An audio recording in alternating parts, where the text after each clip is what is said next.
Amigos todos, lo primero agradecer a nuestros anfitriones, queridos amigos y socios de Ascri, Price. Hoy toca hablar de Net Zero o descarbonización, algo que está más cerca de nuestras vidas de lo que pensamos. Si algo nos ha traído el CIE-19 es la confirmación de los valores, la solidaridad, el equilibrio, la humildad, el trabajo duro, la sostenibilidad.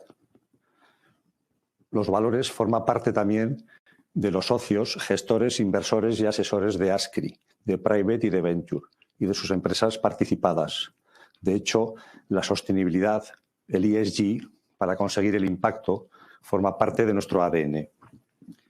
Hoy vamos a publicar una nueva guía. Ha habido una encuesta, han participado los asociados y, por supuesto, nosotros seguimos con la formación en sostenibilidad a través de los webinars, a través de la Semana del Clima y también, como no, con los premios Ascri. Este año no solamente a la gestora que mejor prácticas de ESG tiene una participada en concreto, sino también al mejor proyecto de un fondo de impacto. Tenemos ya más de 20 fondos de impacto, como sabéis. Nada más recordar que estamos viendo ya la luz y la salida del túnel, que este año el FMI ha dicho que creceremos por encima del 6% y que otra vez el capital privado forma parte de la solución a través del impacto. ¿Por qué? Porque las empresas participadas por nuestros fondos, debido al impacto, crecen más, son más rentables y generan más empleo. Así que, sin más, Net Zero is the name of the game. Hoy hablamos de descarbonización. Don Ignacio, es tu turno. Muchas gracias.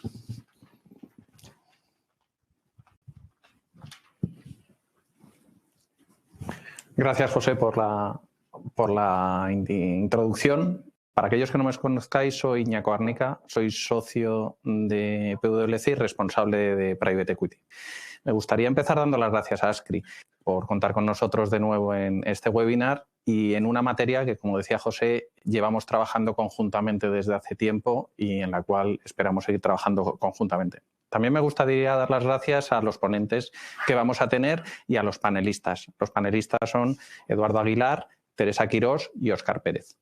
Antes de pasar la palabra a Pablo Vascones, que es nuestro socio responsable de Cambio Climático y Sostenibilidad, que va a llevar el peso de la presentación, me gustaría dejaros un par de reflexiones en línea con lo que decía José. El cambio climático está en la agenda de los gobiernos desde hace tiempo para conseguir la descarbonización, pero en los últimos tiempos estamos viendo muchas empresas que ya están sumándose al reto de conseguir el alcance o la neutralidad ecológica, lo que todos conocemos como Net Zero para el 2050. Dentro de ellos, por supuesto, el capital privado lo tiene como una prioridad estratégica, tanto en sus inversiones como en sus participadas. Creo que los objetivos de descarbonización son ya a día de hoy un objetivo claro en cualquier inversión que realice un fondo. Por todo ello, por el peso que tiene la economía y por la capacidad que ha mostrado el capital privado de ser capaz de generar valor a través de transformaciones muy profundas y muy ágiles, el capital privado va a ser un agente clave para conseguir la descarbonización de la economía. Yo creo que sin más voy a dejar la palabra a Pablo para que os cuente las conclusiones de nuestra encuesta.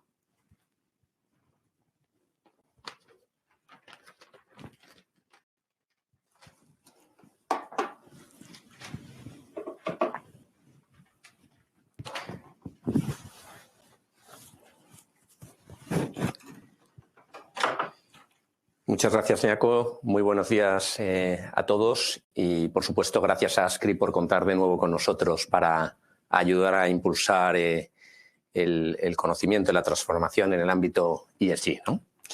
El objetivo de la sesión es, por un lado, presentaros, antes de que actúe, digamos, el panel moderado por José, presentaros los resultados de una encuesta global que realizamos y centrar específicamente en el ámbito de Net Zero y la transformación que el sector del Private Equity pueda acometer a este respecto. Participaré yo, por un lado, ya me ha presentado Iñaco, y también Marga de Rosselló, que es una directora del equipo de sostenibilidad y responsable en nuestra oficina de Barcelona. Respecto a la encuesta global, llevamos ya 7 años realizando esta encuesta global. La realizamos cada 2 años. En la última encuesta han participado un total de 209 firmas a nivel global, representando un total de 35 países. En la última encuesta, en el año 2019, participaron 162 firmas, con lo cual simplemente este incremento del grado de participación ya demuestra de alguna forma el interés que ha cobrado esta materia por parte de las firmas de private equity en los últimos tiempos. 2 conclusiones de la encuesta, antes de entrar en detalle. Una de ellas es que el sector ya está alcanzando un grado de madurez razonablemente elevado en el ámbito de ESG.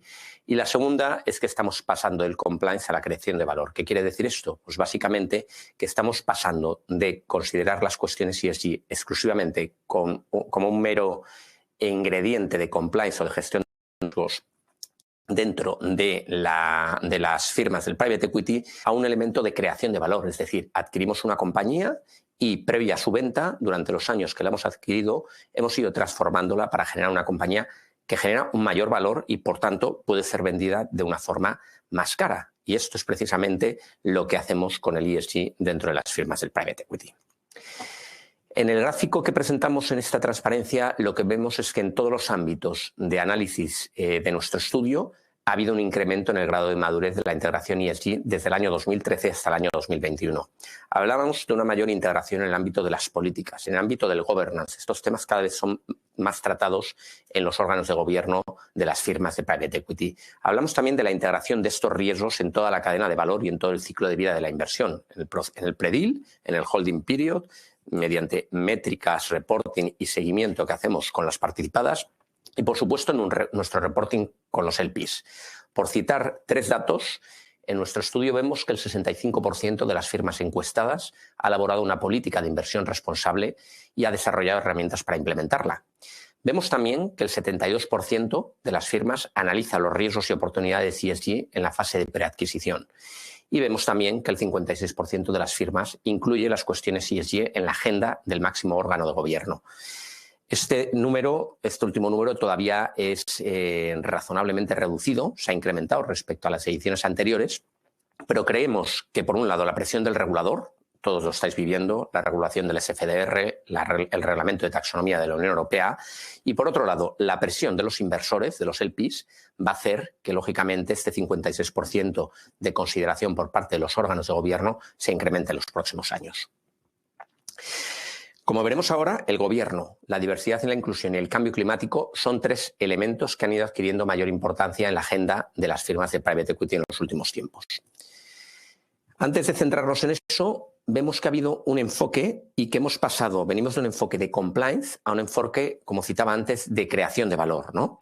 Es decir, a día de hoy no estamos considerando exclusivamente los riesgos, sino también oportunidades. De hecho, el principal driver en el último estudio del 2019 para integrar las cuestiones ESG era la gestión de riesgos y el compliance. Y en el estudio reciente que acabamos de publicar, el principal driver es la creación de valor. Y a continuación, los valores corporativos, la presión del inversor y la protección del valor. Es decir, ni siquiera entre las 4 primeras palancas para integrar las cuestiones ESG está a día de hoy el compliance. De hecho, el 66% de los encuestados sitúa la creación de valor entre sus 3 principales palancas para integrar la inversión responsable. Venimos, como decía, de un enfoque de compliance a uno de creación de valor y a día de hoy las oportunidades están más centradas en el ámbito de preservación del valor. ¿Esto qué significa? Pues, por ejemplo, en la implantación de medidas de coeficiencia o eficiencia energética en nuestras participadas que contribuyan no solo a reducir el impacto medioambiental, sino a mejorar también, a reducir los costes, ¿no? Pero la idea, o hacia donde vamos, es precisamente hacia el ámbito de creación de valor. Por ejemplo, al desarrollo de nuevos productos y servicios considerados sostenibles que demanda un nuevo consumidor, ¿no? Esta generación millennial y Z, que de alguna forma tiene más interiorizados estos mensajes y demanda de alguna forma productos más sostenibles. Hacia allá vamos, hacia la creación de valor. Como citaba antes, la gobernanza es un elemento que ha ido cobrando peso en los últimos años. Yo creo que no es óbice que el gobierno corporativo ha sido siempre una prioridad dentro del sector del private equity, pero sí que vamos viendo en estas encuestas que cada vez va cobrando más relevancia. De hecho, el 95% de los encuestados está muy preocupado por la ética, por la prevención de la corrupción, el soborno y por el cumplimiento de la normativa ESG, especialmente en Europa. En este estudio han participado un 81% de los 209 participantes en la encuesta son europeos. Como todos ustedes saben, la Unión Europea está desarrollando normativa al respecto que impacta directamente en las gestoras de activos, y en este sentido pues tenemos por un lado el reglamento del CFDR y el reglamento de la taxonomía, y esto ha hecho que el 89% de los encuestados esté realmente preocupado por cómo implementar toda la normativa ESG que está viniendo. El cambio climático es otro de los elementos relevantes que surge en el estudio. En el anterior estudio veíamos que el cambio climático era una preocupación, pero que realmente las firmas no estaban actuando. A día de hoy vemos que todavía hay algunas que no están actuando, pero ya el 36% en sus procesos de preadquisición, en sus procesos de due diligence, está considerando los riesgos climáticos, los está evaluando previa adquisición a una compañía. No obstante, el 47% todavía no ha efectuado trabajos para entender la exposición a riesgos climáticos de todo su portfolio y sus participadas. Pero sí que vemos que más de la mitad afirma que en el próximo año se compromete de alguna forma a evaluar los riesgos climáticos de su portfolio. Desde un punto de vista de la diversidad e inclusión, si tenemos que poner un elemento dentro de la E, la S, la G, en la S, de los aspectos sociales que están cobrando mayor importancia, precisamente es la diversidad e inclusión. Esto ha entrado ya en la agenda del sector, más de un 90% está preocupado por la materia, aunque todavía menos de la mitad, en torno al 46%, se ha marcado algún tipo de objetivo en este ámbito. Esto ha hecho que en diferentes regiones y países, como puede ser Francia y Reino Unido, haya cobrado un impulso relevante, y por ejemplo en el Reino Unido hay ya 80 firmas de private equity que se han adherido a la iniciativa Level 20, que precisamente lo que pretende es fomentar la diversidad en todos sus ámbitos, no solo en género, también en etnia, la diversidad y la inclusión en el sector del private equity. Ya hay 80 firmas adheridas. Bueno, a pesar de todas las buenas noticias, lo cierto es que todavía hay algunos elementos donde encontramos un gap considerable entre la preocupación que determinadas variables ESG tiene para el sector y la acción que están tomando al respecto. Y en este sentido, vemos, por ejemplo, que en el ámbito del cambio climático, en net zero, en riesgo climático y en huella de carbono, el sector está realmente preocupado, pero todavía no ha avanzado ni ha tomado las acciones pertinentes. Y precisamente de eso va a consistir el resto de la sesión que tenemos previsto presentarles. Me gustaría, antes de pasar la palabra a Marga de Rosselló, mi compañera, contextualizar de dónde viene un poco la necesidad de actuar en el ámbito de la reducción y la descarbonización de las carteras, ¿no? El contexto que nos enfrentamos es el siguiente. Es clave actuar en esta década. Este gráfico lo que demuestra de alguna forma es que la tasa de descarbonización entendida como toneladas de CO2 por unidad de PIB generado en los últimos 20 años ha sido de un 1,5%. Esto aparentemente es una buena noticia, es decir, hemos desacoplado crecimiento económico y emisiones de CO2.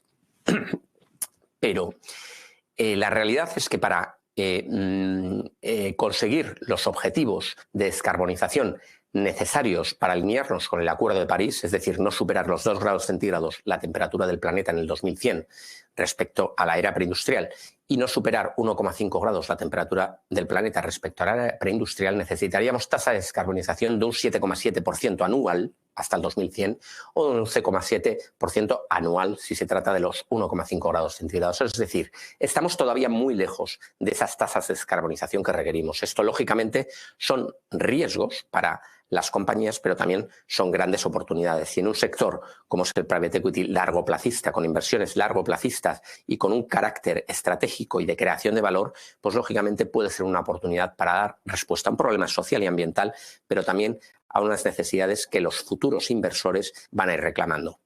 Esto va ganando terreno y va ganando terreno por 5 grandes drivers: la regulación, los inversores, la financiación, el consumidor y la tecnología. La regulación. Vemos que más de 25 países ya han establecido objetivos de neutralidad climática y 450 ciudades a nivel mundial. Por ejemplo, la Unión Europea ha establecido la neutralidad climática para el año 2050. ¿Esto qué ha supuesto? Pues el desarrollo de ese Green Deal que conocemos todos, esa hoja de ruta de descarbonización donde se marca compromisos de desarrollo de regulación y políticas a lo largo de la economía circular, la biodiversidad, el cambio climático, la eficiencia energética, las renovables, la movilidad sostenible, la educación, sostenible y también la fiscalidad medioambiental, entre otras muchas cosas, ¿no? Se prevén muchos desarrollos regulatorios al respecto. Vemos también objetivos de neutralidad climática en China para el año 2060, en Japón y Corea para el año 2050. Estados Unidos, tras la incorporación de Biden al gobierno, ha decidido volver al Acuerdo de París, que había salido Trump, y está bajo revisión la aprobación de un objetivo de neutralidad climática para el año 2050. Pero más allá de esto, hay desarrollos regulatorios en diferentes países. En más de 50 países ya hay impuestos, por ejemplo, a los combustibles fósiles. Y en determinados países ya hay prohibiciones de vehículos de gasolina y diésel a partir de una fecha determinada. Por ejemplo, en Noruega, a partir del año 2025, estará prohibido comercializar estos vehículos. En el 2030, en el Reino Unido, Alemania, Irlanda y Holanda. Y en el 2035, en Francia. Por otro lado, yo creo que es de sobra conocido que hay mayor regulación en el ámbito de la divulgación de información no financiera, esa ley de información financiera, esa ley de cambio climático que establece de alguna forma requerimientos de divulgación en materia de riesgos climáticos y todo el reporting que ha fijado el reglamento de SFDR de la Unión Europea. El segundo gran driver son los LPs, los inversores. Los inversores están presionando los LPs a los GPs para que de alguna forma actúen descarbonizando sus carteras y su portfolio. Y en este sentido hay diferentes iniciativas, ¿no? Yo creo que es de sobra conocida, por ejemplo, el empuje que está haciendo BlackRock, ¿no? El CEO, Larry Fink, en los últimos 3 años ya está empujando y está amenazando con salir de determinadas inversiones que no consideren el riesgo climático y que no actúen para reducir las emisiones de gases de efecto invernadero. Pero más allá de BlackRock, que es lo más sonado, hay iniciativas como Net Zero Asset Owner Alliance, que precisamente representa una serie de inversores que representan más de 6 billones de dólares en activos bajo gestión que tienen el compromiso de descarbonizar carteras. O la iniciativa de Climate Action 100, que lo que pretende es precisamente asegurar que los grandes emisores de gases de efecto invernadero actúen y reduzcan las mismas. El tercer driver es el financiador. La Unión Europea, dentro de ese Green Deal, pretende apalancarse en el sector financiero para transformar toda la economía. Es decir, ha elaborado un plan de finanzas sostenibles con el objetivo de provocar la integración de cuestiones ESG en la gestión de riesgos de la banca, también provocar el desarrollo de nuevos productos, y de hecho han surgido los bonos verdes, los préstamos verdes y determinados tipos de productos con el objetivo, en definitiva, de transformar todos los sectores de actividad. Y en este sentido, ya de carácter voluntario a nivel mundial, ha surgido la iniciativa Net Zero Banking Alliance, que representa más de 43 instituciones financieras en 23 países y más de 28,5 billones de dólares en activos bajo gestión.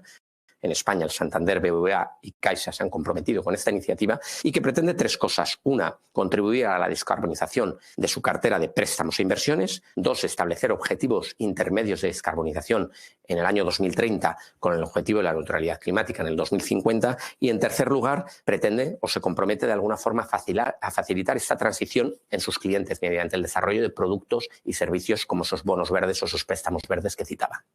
El cuarto driver o ingrediente para introducir en la ecuación y que va a presionar para realizar un cambio y descarbonizar carteras es el cliente. El cliente puede ser entendido, dependiendo del sector de actividad, como el consumidor final o como un corporate. Como un corporate tenemos muchísimos corporate que han establecido ya objetivos de neutralidad climática.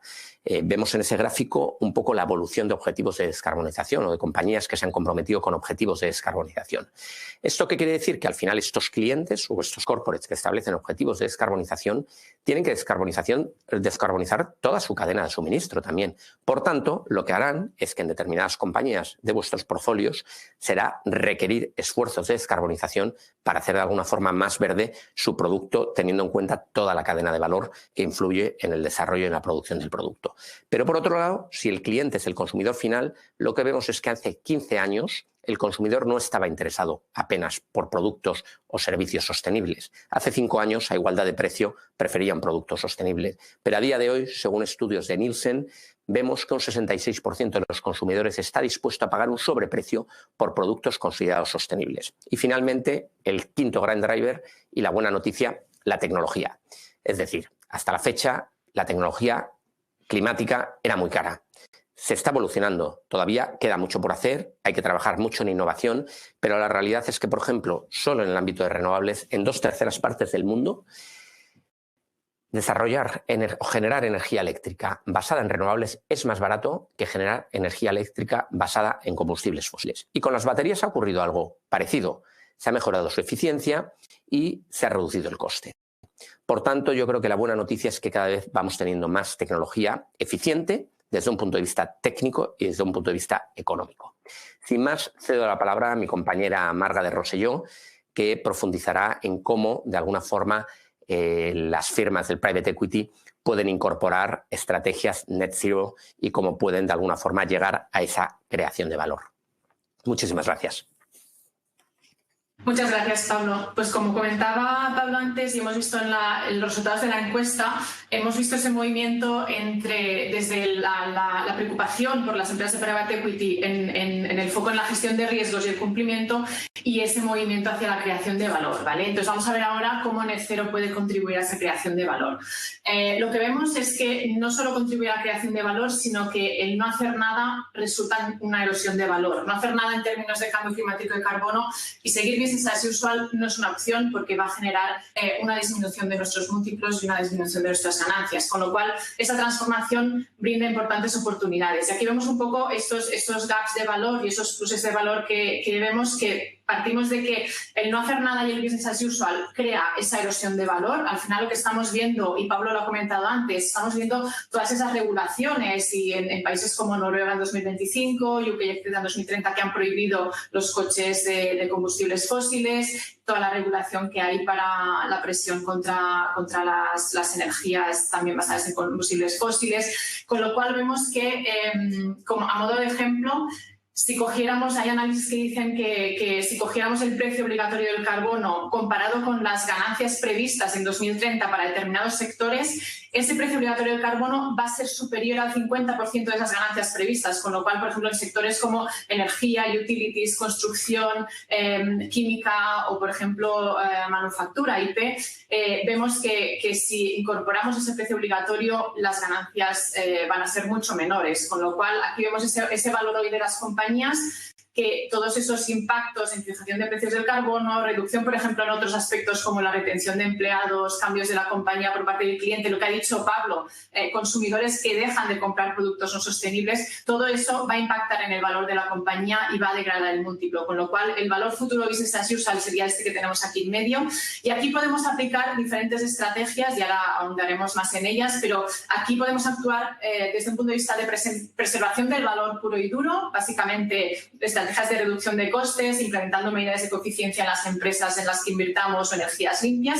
Eso hará crecer el valor futuro después de estas mejoras en las prácticas del carbono, pero además podemos implantar estrategias de creación de valor, ¿vale? Esto lo que requiere no es solo una estrategia de mero mejora del rendimiento del carbono y eficiencia, sino que hay que dar un cambio, transformar la estrategia de estas compañías, por ejemplo, mediante realineación de los productos o servicios que ofrecen, partnerships estratégicos, definición de nuevos productos, como digo, y servicios sostenibles, con lo cual mejoraría nuestro múltiplo, mejoraría nuestras ganancias y el valor futuro que obtendríamos, como vemos, es muy superior al que tenemos en el valor actual, ¿vale? A nivel de estas estrategias, en la siguiente, básicamente definimos tres tipos de estrategias que podemos adoptar desde el private equity, desde los mercados privados, para conseguir todos estos retornos, ¿vale? Sería la estrategia primera, que es el retorno net zero, que es compra sucio, vende limpio. Al final es, oye, tienes que identificar y comprar activos actualmente con alto contenido en carbono, incluyendo ya todos estos precios obligatorios de carbono, regulación ya cotizado. Actúa reduciendo significativamente las emisiones de carbono de estas compañías con estrategias de respuesta aprobadas y vende a múltiplo mayor. La segunda estrategia sería arbitraje net zero, de compra más limpio y outperform. Básicamente es identificar y comprar activos con bajas emisiones de carbono antes de que el resto de mercados internalicen todos los costes, etcétera, y beneficiate, por tanto, de mayor rendimiento competitivo, mientras otros operadores todavía luchan con las empresas más afectadas. Y el último, en línea con lo que decíamos de la creación de valor, una estrategia más disruptiva, más estratégica, en la cual compra directamente soluciones climáticas tempranas y escálalas. O sea, al final es identifica, evalúa y compra empresas con productos y servicios que resuelvan esos principales desafíos para la descarbonización antes de que el potencial sea visible para el resto del mercado y escálalas o las llevas a nuevos mercados y vende a múltiplo más alto.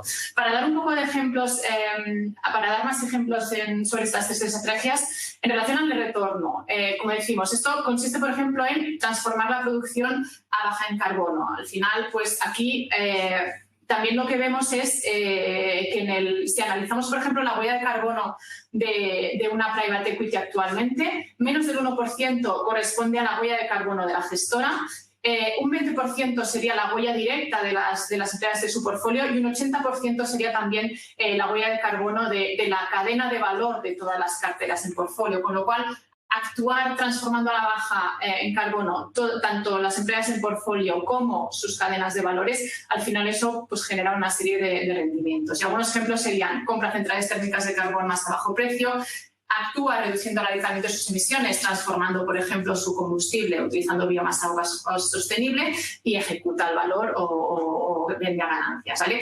Otra estrategia de este tipo sería aplicar nuevas tecnologías climáticas a modelos de negocio existentes. Por ejemplo, un negocio de compra de centros de datos, de hubs. Al final, aplica tecnologías de optimización energética para reducir las emisiones y costes y ejecuta vende.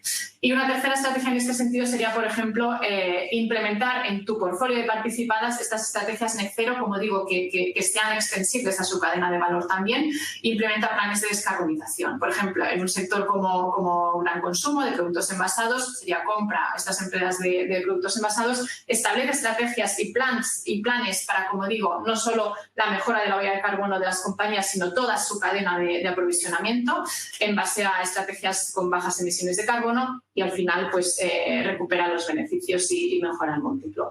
La segunda estrategia que hemos visto en el arbitraje sería, como digo, identificar negocios ya con bajas emisiones antes de que el carbono tenga ese precio de entrada y recupera pues este beneficio futuro. Aquí vemos, por ejemplo, una comparación de tres compañías A, B o C que aquí vemos los costes potenciales del carbono respecto al ratio de ventas de la compañía, en los cuales ya vemos que una compañía OB serían empresas que potencialmente, por ejemplo, el precio obligatorio del carbono les va a afectar mucho, con lo cual los múltiplos a futuro se van a ver reducidos. El múltiplo de ganancias va a ir hacia atrás y, en cambio, una compañía a priori con un múltiplo menor, pero con menos costes potenciales respecto al ratio de ventas, puede ser una muy buena oportunidad de inversión para tener múltiplos de ganancias superiores.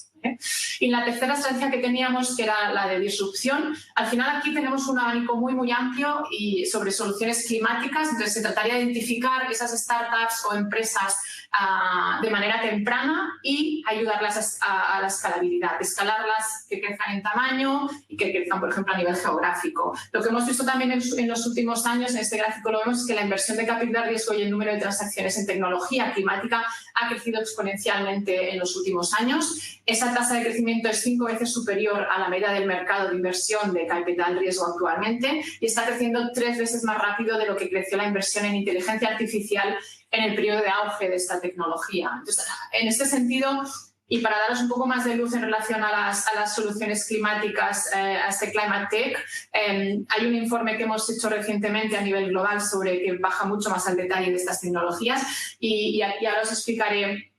En el informe lo que identificamos son básicamente estas soluciones climáticas tempranas, que las hemos estructurado en base a 5 verticales que serían alineadas un poco en los sectores que tienen unas emisiones de carbono superiores, que son los contribuidores y por lo tanto tienen unos impactos previsibles mayores, y 2 ejes transversales que al final representan soluciones para la descarbonización que son transversales a todos los sectores productivos. Entonces aquí tenemos también la inversión estimada 2013-2019 que han tenido todos estos sectores y startups de estos sectores a modo de ejemplo. Vemos que la vertical de movilidad y transporte es con diferencia la que más inversiones ha traído de momento en los últimos años, pero aquí tenemos, como digo, en la vertical de energía hay ejemplos, aquí hay algunos de ellos, en el informe podréis consultar, tenemos analizadas más de 1.500 startups en todos estos sectores y ejes transversales. A nivel de energía, por ejemplo, estamos hablando de empresas o soluciones tipo, por ejemplo, SolarCity, que como sabéis pues, fue adquirida por Tesla y se dedicaba al leasing de placas solares a clientes residenciales. Oxford, que se dedica básicamente a hacer placas fotovoltaicas, una tecnología que mejora mucho el rendimiento de las placas fotovoltaicas tradicionales. Tenemos también MIR, como digo, movilidad y transporte, es un poco el foco de inversor estrella en temas de descarbonización, y tenemos empresas como, por ejemplo, OFO, que se dedica al alquiler de bicicletas, con más de 10 millones de bicicletas en más de 20 países en todo el mundo, o NIO, que es una startup de vehículos eléctricos autónomos. Luego tenemos el eje también muy importante de alimentación, agricultura y uso de la tierra, y ahí tenemos, por ejemplo, el ejemplo de Impossible Foods, que supongo que también os sonará, que se dedica básicamente a producir alternativas a la carne basadas en plant-based, ¿vale? Hay también Indigo, que son empresas, en este eje tendríamos todas las empresas del sector agritech, ¿vale? Indigo se dedica a mejorar las semillas de manera que se incrementen los rendimientos de los cultivos. Tiene también un marketplace online para la venta de semillas para los agricultores, y también tiene un mercado de carbono para los agricultores. Entonces, como veis, es una startup también pues, diversificada y focalizada en la descarbonización. A nivel de industria pesada tenemos ejemplos, por ejemplo, como Carbon, que se dedican a la impresión 3D, a producir las máquinas de impresión 3D y todos los suministros que necesitan. O Zymergen, que al final es una empresa de biotecnología que se dedica, mediante ingeniería genética, a desarrollar una serie de bacterias que pueden contribuir a la descarbonización. El último eje de estos 5 verticales a nivel de sectores sería el de construcción de edificios. Como sabéis, la parte de real estate es un foco también muy grande de inversión para la descarbonización. Tenemos ejemplos como Caterra, que como sabéis se dedica a producir casas prefabricadas con un periodo de construcción mucho más rápido del normal, de unos costes no solo financieros sino en carbono mucho menores. O Ecobee, que también es una empresa dedicada pues, al smart home, ¿no? A generar esos devices tipo pues, los Google que tenemos en casa, las Alexas, para controlar todo tipo de la energía que consumimos o el agua que consumimos en nuestros hogares, ¿vale? Y a nivel de las transversales tenemos ejemplos de soluciones climáticas alrededor de la captura y almacenamiento de gases de efecto invernadero. Y aquí, por ejemplo, tenemos el ejemplo de Lanzatec, que se dedica a capturar y utilizar carbono residual de otras compañías y lo transforma en etanol, que ese etanol puede ser producido a la vez como combustible o para fabricar otros productos a nivel de la industria química, por ejemplo, como materia prima. Y también tenemos la transversal muy importante de datos, generación de datos climáticos y terrestres. Y aquí tenemos el ejemplo, por ejemplo, de Planet, que es una empresa aeroespacial que se dedica a la analítica de datos y tiene satélites, con lo cual utiliza toda esa información a nivel de satélites para diferentes temas, pues monitorización a nivel del uso de la Tierra desde el espacio y todo tipo de información que vamos a necesitar también para hacer todos esos escenarios climáticos y para poder evaluar todos los impactos que tenemos a nivel de carbonización para conseguir esta estrategia net cero en 2050 que tenemos como objetivo. Aquí también un poco, después de las estrategias que vemos, es por dónde empezar. ¿Cuáles serían los pasos básicos que desde una private equity pues podríamos empezar a dar? Pues el primer paso sería calcula tus emisiones. Como digo, al final tienes que tener claro cuál es el impacto no solo de la gestora, sino de las empresas del portfolio. Como digo, el impacto se extiende más allá de la gestora, obviamente más allá también de sus empresas participadas, y se extiende a toda la cadena de valor, aguas arriba y aguas abajo de las participadas, y al final el impacto que se puede generar y la contribución que podéis tener desde el sector es teniendo en cuenta toda esa huella amplia en la cual pues, tenéis capacidad de gestión y de modificar las cosas hacia la descarbonización. Entonces, lo primero sería calcular las emisiones y evaluar riesgos y oportunidades del net cero. Como digo, estamos hablando de riesgos, ya lo habéis visto, tenemos unos riesgos regulatorios de transición muy claros, tenemos unos riesgos físicos del cambio climático, pero también tenemos muchas oportunidades, como hemos visto, para esas estrategias de preservación del valor mediante la descarbonización y también de disrupción para poder crear valor mediante estrategias de descarbonización, con lo cual evaluar riesgos y oportunidades es muy importante. El segundo paso sería, una vez tengo cuál es el baseline y evalúo cuáles son mis riesgos y oportunidades, establecer la gobernanza climática y desarrollar una estrategia global. Como digo, es importante desde el minuto cero tener claro que esto es un tema que está ligado directamente a la estrategia, con lo cual tiene que haber haber un nivel de supervisión a nivel de alta dirección y consejos y desarrollar una estrategia global. Consejos no solo de las gestoras, sino también de las participadas. Esto se tiene que hablar a nivel de los consejos de todas las compañías, ¿vale?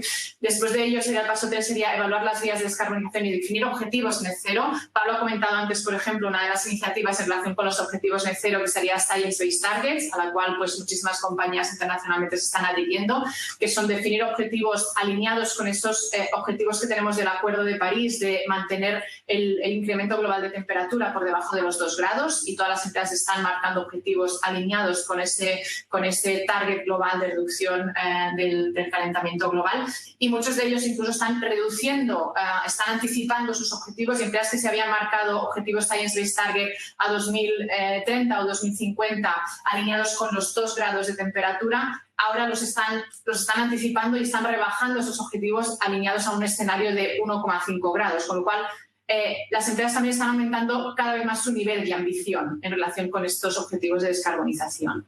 El cuarto paso sería integrar el net cero en los procesos de inversión a lo largo del ciclo de vida de la inversión. Como decíamos, en la encuesta hemos visto muchas de vosotras ya estáis incorporando en la fase del due diligence toda esta evaluación de riesgos y oportunidades del net cero, de la descarbonización, pero sería sobre todo eso, integrarlo realmente en todos los procesos a lo largo del ciclo de vida de la inversión, en el pre-deal, durante la vida de la inversión y en el post-deal.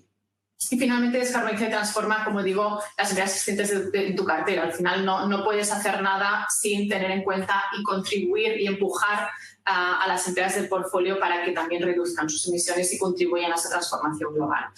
Y por último también, a modo de guía en el por dónde empezar, hace un par de semanas el London Stock Exchange Group con UNPRI, con los principios para la inversión responsable, ha publicado un informe, el cual os animo también a ver, en la cual guía también un poco todos esos frameworks y herramientas que tenemos actualmente para la descarbonización en el mundo de los private equities y los asset owners, en los cuales pues, hay diferentes frameworks y tools para la integración de estrategias y políticas. Por ejemplo, la taxonomía, lo mencionaba Pablo, la taxonomía en la Unión Europea, el Net Zero Investment Framework que tenemos a nivel del investment process, a nivel de engagement con las participadas, integrar en la práctica todas estas estrategias de descarbonización. Tenemos, por ejemplo, el Transition Pathway Initiative, también que tiene un partnership con FTSE Russell y también pues, guía un poco y proporciona herramientas para ello. La parte de disclosure, muy importante, vamos a tener que comunicar cuál es nuestro impacto como mercado de capitales y cómo estamos contribuyendo a la descarbonización global. Y ahí tenemos diferentes iniciativas como TCFD, que todos conocéis, EU Taxonomy, como digo, el Transition Pathway Initiative, los Reporting Frameworks del PRI o el Target Setting Protocol of UN Combined Net Zero Asset Owner Alliance. Y finalmente el Target Setting, como digo, tenemos el Science Based Targets Initiative, tenemos TCFD que también te exige marcar unas métricas y objetivos concretos, y esta iniciativa de UN, ¿vale? Y esto sería un poco las guías para poder generar y materializar sobre todo esa creación de valor, sobre todo para no solo gestionar los riesgos, sino aprovechar las oportunidades que la descarbonización nos puede ofrecer desde el sector de private equity. Y sin más, cedo la palabra a José Zudaire y pasamos al coloquio, ¿vale? En la cual pues, podréis ver experiencias concretas de las empresas que tenemos el gusto de tener hoy con nosotros. José. Estupendo, muchas gracias Marga y Pablo. Vamos rápidamente porque andamos justos de tiempo y queremos que sea interactivo y por lo menos dejar 5 preguntas para el público. Habéis hablado de relación entre gestor e inversor. Me gusta, tiene que ver mucho con la filosofía de Ascri, juntos somos más y las operaciones las hacemos entre todos. Publicamos una nueva guía a final de mes de reporting entre gestores e inversores. Habéis hablado del PRI, somos del PRI, Naciones Unidas cada vez más asociados. Pero bueno, hoy tenemos aquí un panel Dream Team y un buen muestra que lo componen el líder francés de Infra Antenne, el amigo Eduardo Aguilar, una gran corporate, grupo Red Eléctrico, con mi amiga Teresa Quirós, y Qualitas Q Energy, el amigo Óscar Pérez. Don Eduardo, yo creo que es más fácil decir lo que no eres que lo que eres, porque eres técnico comercial, has pasado por BNP, has estado en Tesoro, hemos coincidido hasta en la radio, y tu grupo es un gran grupo. En la Cumbre de París aglutinó al resto de gestoras francesas, etcétera, etcétera. Pero bueno, mucho mejor que en un minuto, si te parece, lo cuentes tú sobre ti y sobre tu grupo, lo que quieras. Don Eduardo, tu turno.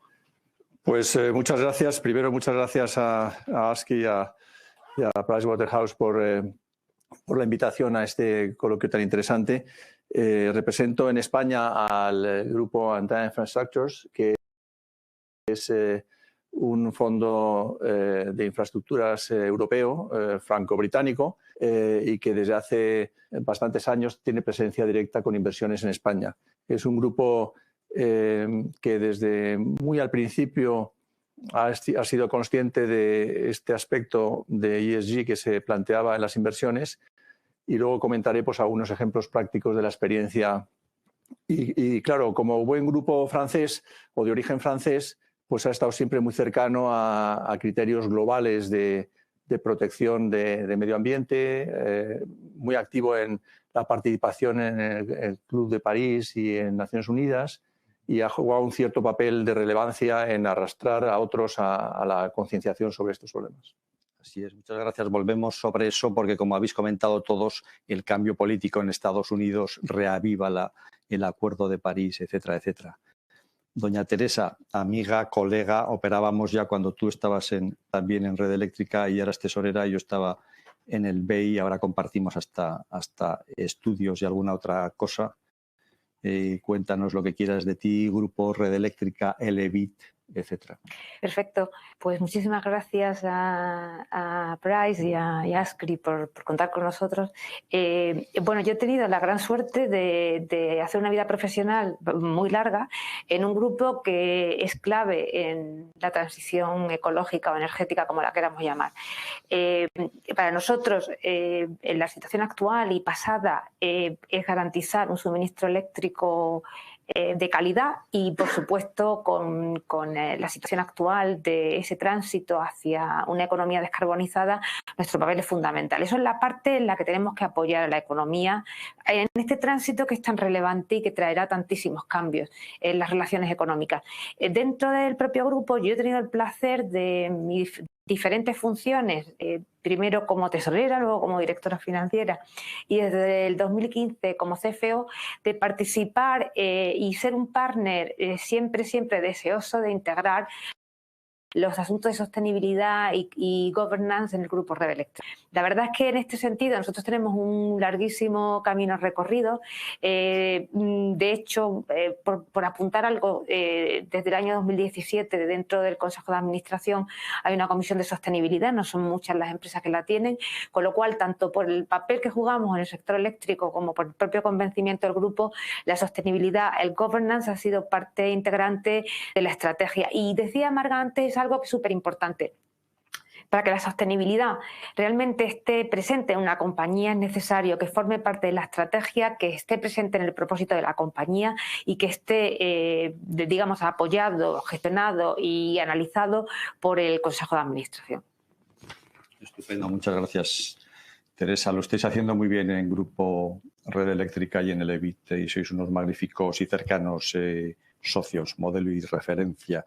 Paso al tercero, Qualitas, Q-Energy, Óscar Pérez, socio. Ya operábamos también hace mucho tiempo con el bueno de Olaguibel, Michelena, etcétera, pero ahora os habéis convertido en un fondo de fondos. Estáis casi todos los días en prensa y sois también sois internacionales. En fin, ¿qué nos cuentas, amigo Óscar Pérez? Que creo que estás en Alemania. ¿Dónde estás, Óscar? Sí, bueno, no, estoy en Madrid, pero estaba también con cierto riesgo de estar en Alemania. Lo primero, muchas gracias a todos, a Ascri, a Pricewaterhouse y al resto de ponentes. Dos palabras, el universo Qualitas, somos una gestora multiproducto que fundamos en 2001, muy bien dicho con Íñigo, Eric, Pedro. A día de hoy tenemos diferentes productos, Private Equity Traditional Growth, fondo de fondos, estamos en el cuarto fondo, también una gestora de impacto, Q-Impact, inmobiliario y sobre todo Q-Energy, que es la parte de energías renovables, de la cual soy socio fundador desde hace 16 años. Y a día de hoy, pues tenemos más de 200 personas trabajando en las oficinas entre Madrid y Berlín. Y en la parte de energías renovables, pues el último fondo que acabamos de cerrar de 1.100 millones, muy centrado en la inversión en transición energética y en generación de energía renovable, que viene muy muy al punto. Entonces, nosotros tenemos esa vertiente de inversión en renovables, pero también toda la parte de ser una gestora y tenemos integrado todo el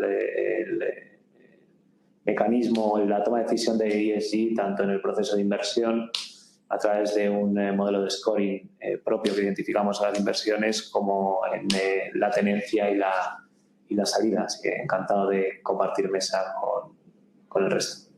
Estupendo, sí señor, lo estáis haciendo muy bien, sois pioneros y estáis marcando el camino al resto, porque estamos diciendo que en España hay talento, tenemos un ecosistema, emprender es una forma de vida, nos faltaba creérnoslo, salir y contarlo, y hay que dar un paso más, que es tener tamaño, competir internacionalmente, y eso vosotros lo estáis haciendo, como habéis dicho, muy bien, con tickets enormes, un fondo de fondos aquí en Alemania, etcétera. O sea que felicidades.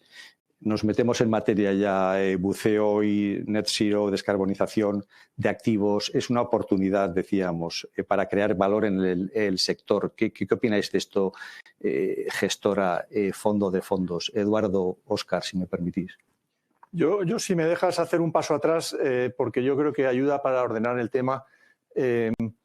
La primera conclusión que hay que sacar, que parece muy obvia, pero que nos puede ayudar, es que este movimiento de ESG es un movimiento que ya está establecido, que ya se ha quedado, ¿no? Es decir, que no es una moda, no es algo que pasará y que dejará algunas regulaciones y nada más, sino que está muy establecido. Está muy establecido porque ya es un criterio global a nivel de Naciones Unidas y a nivel de Unión Europea, y, por tanto, es algo con lo que tenemos que contar. El segundo aspecto es que, entonces quiere decir que, como decía muy bien Teresa, o lo integras como un elemento más de tu actividad o te puedes llevar sorpresas desagradables a lo largo de los próximos años, ¿no? El segundo aspecto es que cuando estudiábamos yo en la carrera y en la oposición estos aspectos, esto es parte de la restricción económica, es parte de un elemento externo que interfiere en en procesos económicos. Y, por tanto, nuestra jerga es malo, es algo malo, algo externo que interfiere y, por tanto, crea algún tipo de distracción, de coste, de separación de lo que serían procesos naturales de inversión y de creación de valor. Por eso me ha gustado mucho las palabras que ha tenido Pablo, porque esa es un poco la clave. El principio aparece como una serie de aspectos de regulación impuestos y que obligan con elementos de compliance a darles entrada, pero en la segunda parte, que es la parte interesante en la que empezamos a estar, la empresa y el actor económico intenta convertirlo en la propia cadena de valor en sus procesos. Pero esto es muy importante también porque, y es quizá la única crítica que pondría al informe, que habría que siempre es importante en economía establecer los peligros y los riesgos en los que se va incurriendo. Y aquí hay muchos de esos todavía, muchísimos. Hay peligro de velocidad de aplicación, hay peligro de sobreregulación, hay peligro de sobreexposición pública en algunos aspectos, hay peligro de la propia gobernanza, de la evolución de la gobernanza, y todo esto son costes para el inversor, ¿no? Entonces, ¿cómo salimos de ellos? Pues salimos de ellos haciendo procesos de creación de valor lo más puro y lo más sano posible, y siempre prefiriendo aspectos económicos de precio y de mercado a aspectos cuantitativos. Todo lo que sea cuotas, y me gusta porque en el informe hay pocas, pero hay alguna, todo lo que sea cuotas son más restricciones todavía e impone un coste adicional y a lo mejor es contra la eficiencia económica. Y, por tanto, costará mucho más aplicarlos y creará muchos más problemas que los que posiblemente pretende solventar. Yo tengo algunos ejemplos posteriormente de lo que ha hecho Anta en algunas inversiones que nos servirán un poco para dilucidar eso. Pero acompañemos durante un rato en esta transición el aspecto de lo que se va imponiendo con los posibles peligros y riesgos con los que todavía nos tenemos que enfrentar, porque esto nos va a dar una buena idea de dónde estamos de verdad. De acuerdo, muy interesante lo de la visión francesa que nos contarás un poquito más tarde, profundizarás rápidamente y, por supuesto, esto es algo más que un tema contable o de moda, es una filosofía, hay que mimetizarla, es una forma de vida, ¿no? Pero tú, ¿cómo lo ves, Óscar? La descarbonización, decíamos, ¿ves una oportunidad para el sector? ¿Cómo lo ves desde tu atalaya aquí en Alemania? Bueno, nosotros quizá quizá por nuestro core business, que es la inversión en renovables, hemos tenido que hacer una predisposición quizá primera, ¿no?, de cómo analizar. Para nosotros el cambio climático es un core business. O sea, nuestro proceso de inversión se basa en encontrar oportunidades dislocadas en este proceso de transición energética, en el cual vemos que existen todavía necesidades en mercados definidos como países, tecnologías o consumidores, en esa definición de mercado, en el cual se necesita algún tipo de inversor que promueva ese cambio y forma parte de nuestro análisis previo de las inversiones. Ese es nuestro valor añadido, es encontrar ese camino en el cual podamos ser parte de los catalizadores y poder generar ese valor, y una vez estamos en un periodo de estabilidad, proceder a la venta. Entonces, este proceso en las energías renovables ha sido muy dramático. Hemos pasado de un modelo de negocio muy financiero, muy dirigido por la regulación y muy de infraestructuras, en el sentido de definir muy bien los riesgos y tener una serie de tarifas, recompensas a largo plazo, subvenciones, a un mercado libre en el cual tenemos que encontrar esas barreras de entrada en los diferentes mercados en las cuales generar valor. Entonces, para nosotros es parte de, digamos, el negocio principal de energías renovables. Otra cuestión es dentro de las gestoras o el negocio de la gestora de inversiones, que creo que también es de los sectores más avanzados. Tenemos una relación, multitud de stakeholders y inversores institucionales que son también de los primeros que han ido moviendo el ESG driven, y yo creo que a día de hoy las gestoras internacionales, o sobre todo con una cartera de limited partners relativamente internacional, institucional, lo tenemos bastante integrado en todo el proceso de actividad de la gestora, definiendo una serie de principios. Quizá echamos en falta una cierta estandarización todavía en el sector, a nivel de métricas, a nivel de resultados, a nivel de reporting, pero bueno, sí que está muy integrado. Nosotros, por ejemplo, nos adscribimos al artículo 9 del Sustainable Finance Report y de manera voluntaria a un PRI, a TCFD, en el cual definimos 24 objetivos de scoring por el cual analizamos cada una de las inversiones, vemos los riesgos ESG en sentido más amplio, no solo net zero, pero ESG, y en función de ese scoring pues definimos un plan de acción durante la vida del holding de la inversión, desde acciones puntuales de mejora hasta creación de políticas ESG en las participadas. Pero creo que son dos mundos, uno el de las gestoras, fondo de fondos, capital allocation, y otro el del negocio subyacente en inversión en renovables, que obviamente pues está mucho más definido. De acuerdo, pero gracias a vosotros todos hablamos de energías verdes, energías limpias. Sabemos que es la eólica, la fotovoltaica, la solar, incluso la biomasa, etcétera, etcétera. Bueno, nos toca el cambio de tercio. Corporate, Red Eléctrica, amiga Teresa, tenéis unos objetivos muy ambiciosos, aunque alcanzables, para el 2030, una reducción de la descarbonización del 40% en alcance 1 y 2 de emisiones, etcétera. ¿Qué tal va eso? ¿Qué barreras os estáis encontrando? Pues mira, yo sin emplear demasiado tiempo sí que quiero ponerlo en contexto de por qué tenemos los objetivos 2030. Nosotros tenemos unos compromisos de sostenibilidad que aprobó el Consejo y que se centran en 4 prioridades: la descarbonización de la economía, y este objetivo está dentro de la descarbonización, la cadena de valor responsable, la contribución al desarrollo del entorno y la anticipación al cambio climático y la actuación precisamente para estar preparados para esa anticipación al cambio climático. Dentro desplegamos estos objetivos 2030 con una serie de planes bianuales y te puedo decir que en el plan 2022 ya llevamos un cumplimiento con respecto a los objetivos fijados en el 22, en el 20 del entorno del 80-90%. Pero concretando, dentro de la descarbonización de la economía hay una parte muy importante que es la parte que tiene que ver con la propia aportación de la compañía en su actividad a la descarbonización. Pero para mí lo más relevante de la actividad de Red Eléctrica es aquella que nos permite actuar en general, empoderar a la sociedad para llegar a cumplir ese objetivo del 2030 y del 2050. Y es el papel, como yo decía antes, fundamental que tenemos en la transición ecológica, permitiendo o facilitando la integración de renovables, facilitando una red de transporte suficiente para esa integración.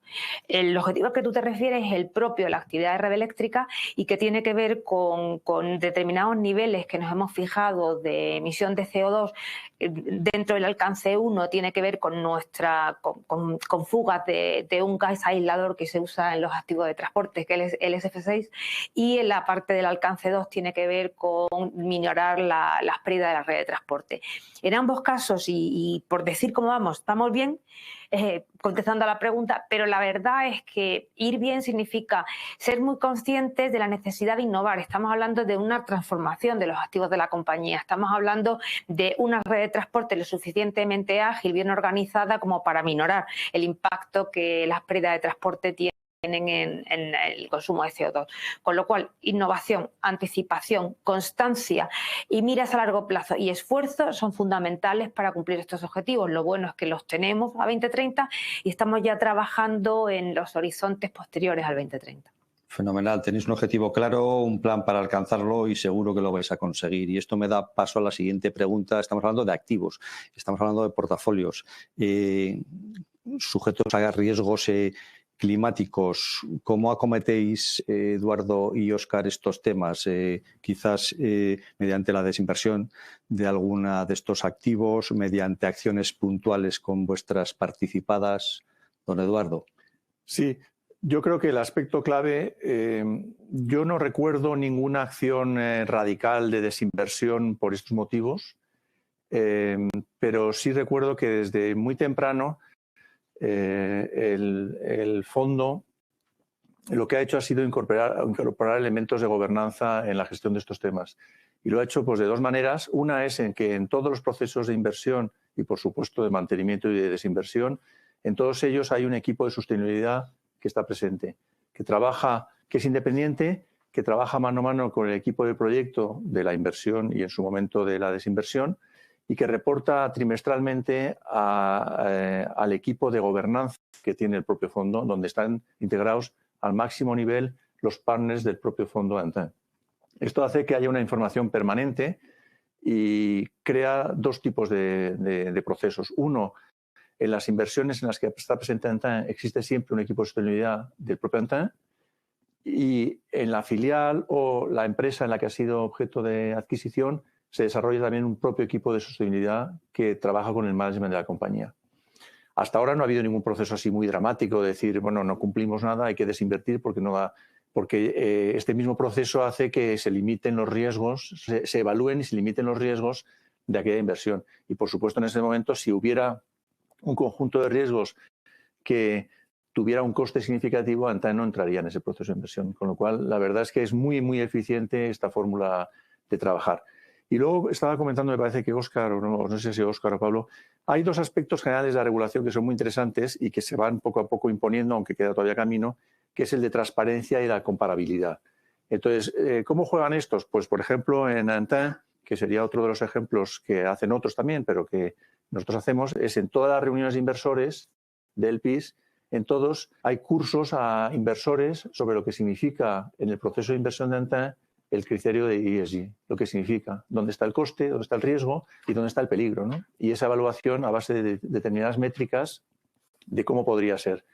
Y ahí se va adivinando que en muchos procesos de inversión la entre comillas, moda de ESG a nivel global crea dos tipos de valor. Uno, institucional, es decir, a la gente le gusta cada vez más que la inversión en la que estés sea pues, investment friendly en el contexto de ESG. Es decir, crea un valor de por sí. A la gente le gusta que la gente se ocupe del cambio climático y sea, digamos, una inversión limpia, ¿no? Y luego crea una serie de oportunidades a las que también se refería Óscar, que deja muchos huecos en el mercado para innovación tecnológica y para sectores que hasta ahora no estaban presentes y que de repente se convierten en posibles objetivos de inversión. Cuanto más analizas este proceso, más claro queda. Me parece que ponía el ejemplo de quién había pensado que en el mundo de la inversión nos iban a interesar mucho las bicicletas o los temas de movilidad. Pues bueno, pues hasta hace muy poquito no interesaba nada porque parecía un sector de ocio y completamente ajeno al mundo de Ascri, ¿no? Y ahora no, ahora es un tema que crea un negocio adicional y como ese hay miles, ¿no? Hay miles y además en todos los sectores. Y ahí crea muchas oportunidades para nuevas inversiones y para valor propiamente dicho por el propio concepto de ESG, ¿no? Vamos a pasar 5 minutos y nos dejan los anfitriones. Tienes razón, Francia va un paso adelante, no hay temas traumáticos, está ya muy mimetizado. Por eso en un país que es más o menos el doble que el nuestro, que España, sabéis que, por ejemplo, en este sector capital verbal hacen 3 veces más que nosotros, ¿no? En inversión, por ejemplo, ¿no? Pero eso nos daría para otra charla. Don Óscar, ¿cómo lo hacéis vosotros el evitar, controlar los riesgos vía desinversiones, vía acciones en las participadas, vías comunes? Pues un poco en línea con como hemos definido inicialmente, yo hablaría de 2 niveles, uno a nivel proceso de inversión o actividad de gestora, que lo que hemos definido es una serie de KPIs que seguimos dentro del proceso de inversión y de due diligence, en la pre-screening, en el que definimos cada una de las inversiones con un scoring en 5 buckets de diferentes riesgos ESG en función de los resultados. Una vez en el scoring peor, podría resultar en no realizar la inversión. A partir de ahí, una vez realizamos una inversión, cada uno de los KPIs se van siguiendo y el scoring define pues una serie de acciones que deberíamos ir realizando para ir mejorando ese scoring. Se revisa dentro del comité de inversiones trimestralmente, quarterly, y cuando se produce la desinversión hacemos una revisión completa de cuál ha sido la mejora en ESG. Y eso es la herramienta que nos sirve intentando pues estandarizar o ser transparentes dentro de incluir la parte de ESG.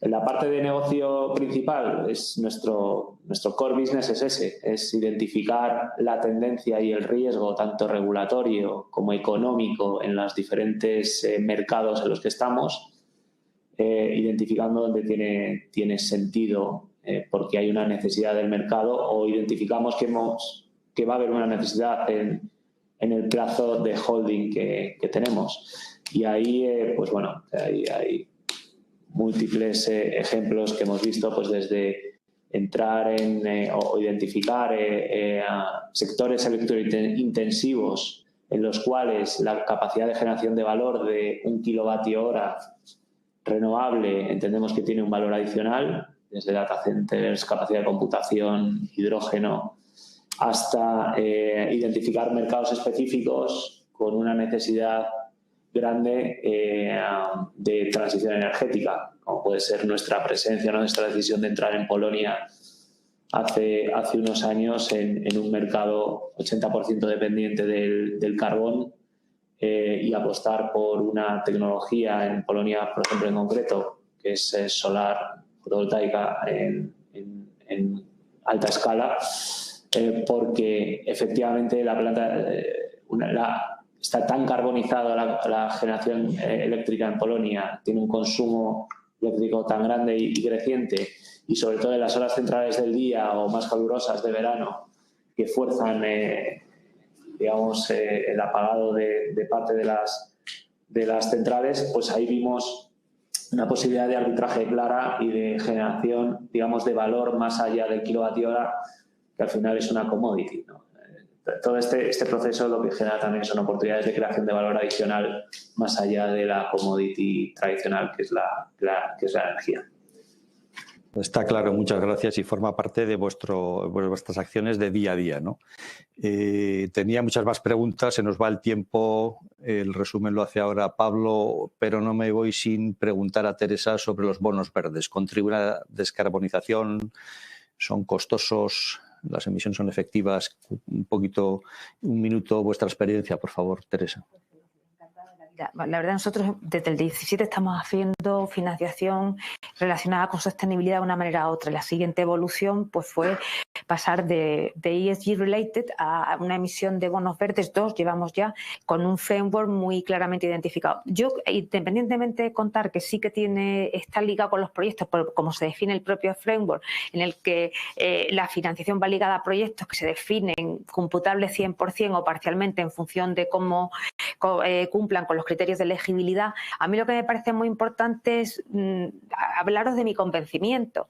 Es que la financiación ESG o verde es que va a ser el único esquema de financiación que va a existir, yo te diría más bien en el presente que en el futuro, con lo cual es que yo como lo veo es como lo decía antes Eduardo, como no tiene vuelta atrás. O sea, todos tenemos que trabajar en ese entorno, no estamos hablando de greenwashing, estamos hablando de un compromiso real con proyectos que apoyen la transición energética y desafortunadamente o afortunadamente para mí nosotros tenemos un objetivo 2030 de que el 100% de nuestra financiación sea ESG, con lo cual es que lo entendemos como un must, o sea, no vemos otra manera de hacerlo.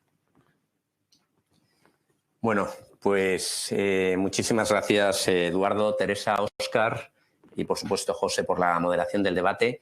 Yo creo que más que hacer un resumen de la sesión que ha quedado muy clara y muy concentrada en una hora, sí que quería dar pie a alguna de las preguntas que nos habían llegado. No vamos a poder responder todas porque nos hemos pasado ya en el tiempo, ¿no? Pero por lo menos he tratado de resumir en 2 preguntas toda la batería de preguntas que se han planteado, ¿no? La primera dice, uno de los grandes retos del private equity en ESG es la cantidad y calidad de disclosure de datos por parte de las compañías. ¿Cuál sería vuestro consejo para superar esta barrera? Bueno, yo creo que lo primero que hay que preguntarse es ¿a quién va a ir dirigido tu disclosure, ¿no? Es decir, si el disclosure lo vas a hacer exclusivamente para dirigirlo al regulador, con la idea de cumplir, dependiendo del artículo donde te clasifiques, con la idea de cumplir con el reglamento de divulgación de finanzas sostenibles, pues ahí lógicamente habrá que tener muy en cuenta lo que te marca la regulación en base a los PIAs, a los Principles Adverse Impacts, ¿no? Y dependiendo de estos, pues dar respuesta específicamente a esos. Pero si tú quieres realizar el disclosure dirigiéndolo a el LP, pues habrá que ver de alguna forma los LPs a los que te diriges, cuáles son sus prioridades en materia ESG. Una vez hecho ese análisis de materialidad de lo que es relevante para los grupos de interés a los que quieres dirigir el reporting, hay que basar el reporting en estándares, es decir, tienes que tener un reporting de alguna forma que facilite la comparabilidad y la homogeneidad. Y, por tanto, hay estándares en el mercado como Global Reporting Initiative, SASB, GHG Protocol, que te permiten de alguna forma dar pautas sobre cómo reportar y calcular los indicadores. El tercer punto, la otra clave, es el control interno, es decir, trabajar con herramientas e implantar sistema de control interno de la información no financiera para ponerla al mismo nivel de la información financiera.